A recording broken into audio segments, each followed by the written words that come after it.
Welcome back, and joining me now is Ray Dalio, the founder of the world's largest hedge fund, Bridgewater Associates.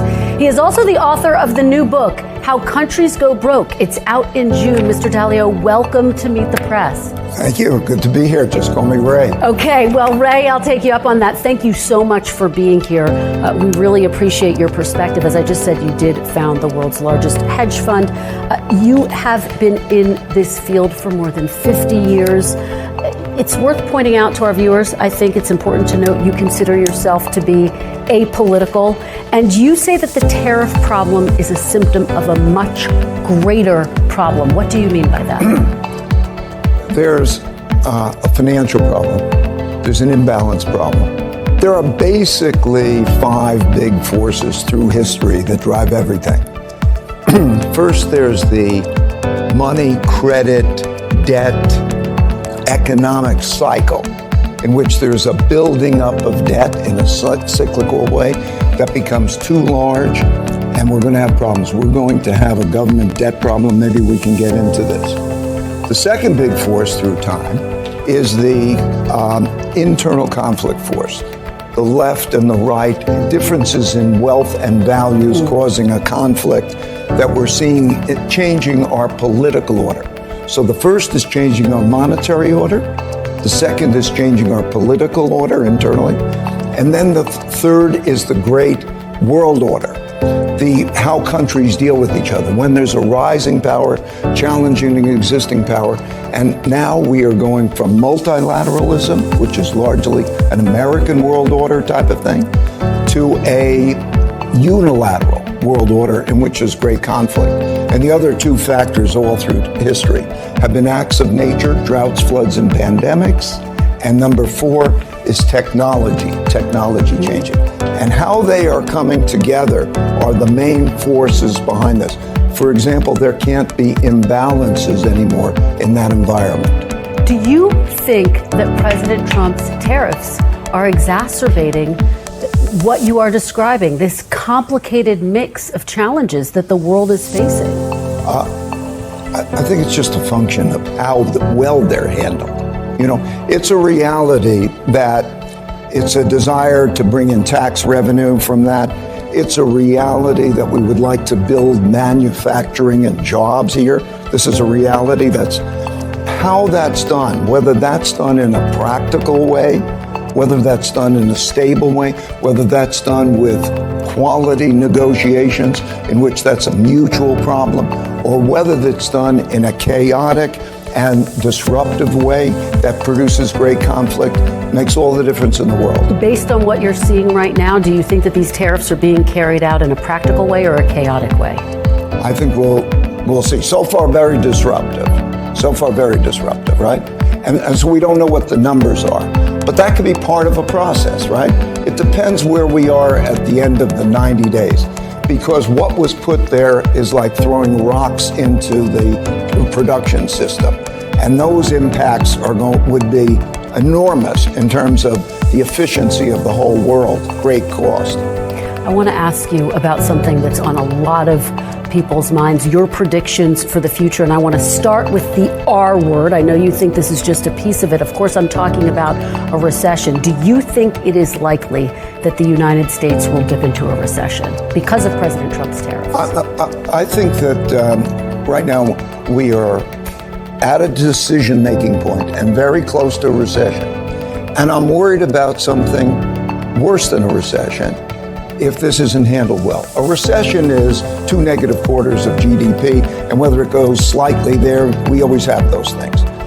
We have something that's much more profound. We have a breaking down of the monetary order. We are going to change the monetary order because we cannot spend the amounts of money, so we have that problem. And when we talk about the dollar and we talk about tariffs, we have that. We are having profound changes in our domestic order, how ruling is existing, and we're having profound changes in the world order.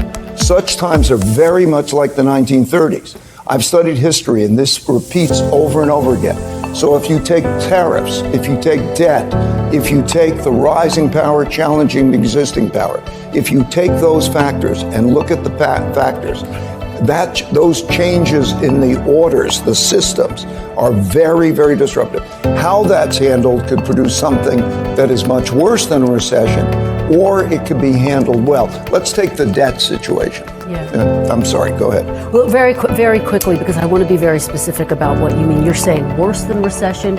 You're saying this is reminiscent of the 1930s. We should tell our viewers you correctly predicted the 2008 financial crisis. What is your prediction for where the country is headed right now? Right now, we're at a juncture. Let's take the budget. If the budget deficit can be reduced to 3% of GDP, it will be about 7% if things are not changed. If it could be reduced to about 3% of GDP, and these trade deficits and so on are managed in the right way, this could all be managed very well. I believe that members of Congress should take the pledge, what I call the 3% pledge, that in one way or another, that they will get that budget deficit down to that number. If they don't, we're going to have a supply-demand problem for debt at the same time as we have these other problems. And the results of that will be worse than a normal recession. So, and just to follow up on that point, worse than a recession, you're talking about the 1930s. What specifically are you warning of? Are you saying that it could be as bad as a depression? What's your biggest fear? The value of money. What is a storehold of wealth? That is a bond. In other words, one man's debt is another man's assets, bondholders. And so we're going to be in a situation where if that storehold of wealth is in jeopardy because there's too much supply and demand and so on, and we have a monetary inflation, we will have great disruptions.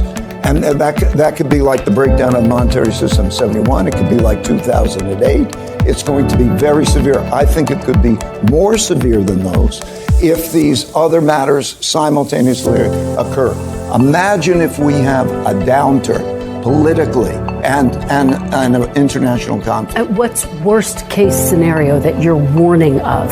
To be very specific, to be very specific, the value of money, internal conflict that is not the normal democracy as we know it, and international conflict in a way that is highly disruptive to the world economy and could even be a military conflict, just as these breakdowns have occurred before. You know, we have a new order that began in 1945, a new monetary order and a new geopolitical order. And these go in cycles that can be measured. And I worry about the breakdown of that kind of an order, particularly since it doesn't need to happen, because there are certain things that could be done in which this is a better restructuring of these debts and actions taken. So that takes me to my next question. You have this book, How Countries Go Broke, The Big Cycle. What is the solution here? Well, there are a series of solutions, but let's take the most important. And we have 1 minute. 1 minute. Okay. 3% of GDP, bring that deficit down. It can be done in a bipartisan way, the way it was done between 1991 and 98. I explained how that could be done, doing things together for the greater good. And then internationally on all of these issues, to use American strength, but to negotiate well, to lay out ways in which bad conflict and inefficient policies don't create great disruptions, but get us through this in an orderly way. All right, Ray Dalio, thank you so much.